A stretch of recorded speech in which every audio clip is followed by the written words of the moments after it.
Petrol ధరలు పెరగవని చెప్పను. 4 ఏళ్లుగా పెంచని దేశం అనేది ఇంధన పొదుపుపై ప్రధాని పిలుపు మేలుకొల్పు. 60 రోజులకు సరిపడా క్రూడ్ ఆయిల్ నిల్వలు. కేంద్ర మంత్రి హర్దీప్ దారుణ పరిస్థితులకు సిద్ధం కట్టి ఇక చమురు దెబ్బ పడనుంది. ఆదాయానికి మించి ఖర్చు పెట్టదు. ప్రజలకు ఉదయ్ కోటక్ సూచన. 4 రోజుల్లో 17 లక్షల కోట్లు ఫట్టు. సెన్సెక్స్ 1456 పాయింట్లకు పతనం. 23,400 దిగువకు నిఫ్టీ అంటూ చూస్తున్నాం. మళ్ళీ దాడి చేస్తే అణుయుద్ధమే. యురేనియంను శుద్ధి చేస్తాం. అణ్వాయుధాల తయారీకి సిద్ధం. America హెచ్చరించినటువంటి Iran.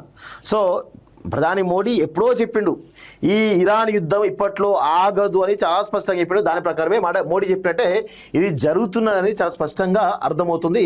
సో ఆల్రెడీ వీళ్ళు ఏమంటారు, మేము యుద్ధానికి సిద్ధం అని చాలా స్పష్టంగా చెప్పేస్తున్నాడు. ఇక ఏమంటారు, ఇప్పుడు మళ్ళీ దాడి చేస్తే అణుయుద్ధమే అట. యురేనియంను ఆల్రెడీ అమెరికా హెచ్చరించింది ఆల్రెడీ ఇరాన్.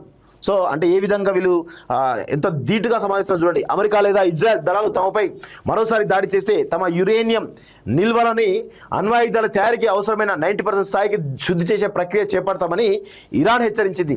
అమెరికా అధ్యక్షుడు ట్రంప్ ఇరాన్పై సరికొత్త సైనిక చర్య చేపట్టే అంశాన్ని పరిశీలిస్తున్నారని మీడియాలో కథనాలు వెలువడుతున్న నేపథ్యంలో ఈ హెచ్చరిక చేసింది.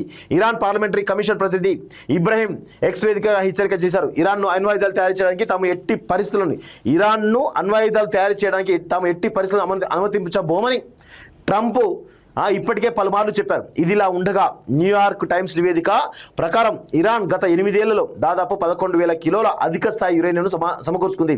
2006లోనే యురేనియంను సమకూర్చుకునేటువంటి ప్రక్రియను ప్రారంభించిన ఇరాన్ సంవత్సరాలు గడిచే కొద్దీ నిల్వ పెంచుకుంటూ పోతున్నట్టు తెలిపింది. అయితే ఇరాన్ దాన్ని ఎక్కడ దాచిందని మాత్రం ఇప్పటికీ అంతుచిక్కని రహస్యంగానే ఉంది.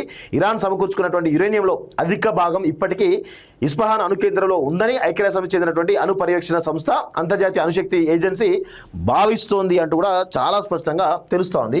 కానీ ఇరాన్ ఎక్కడ కూడా వెనకడుగు వేస్తలేదు.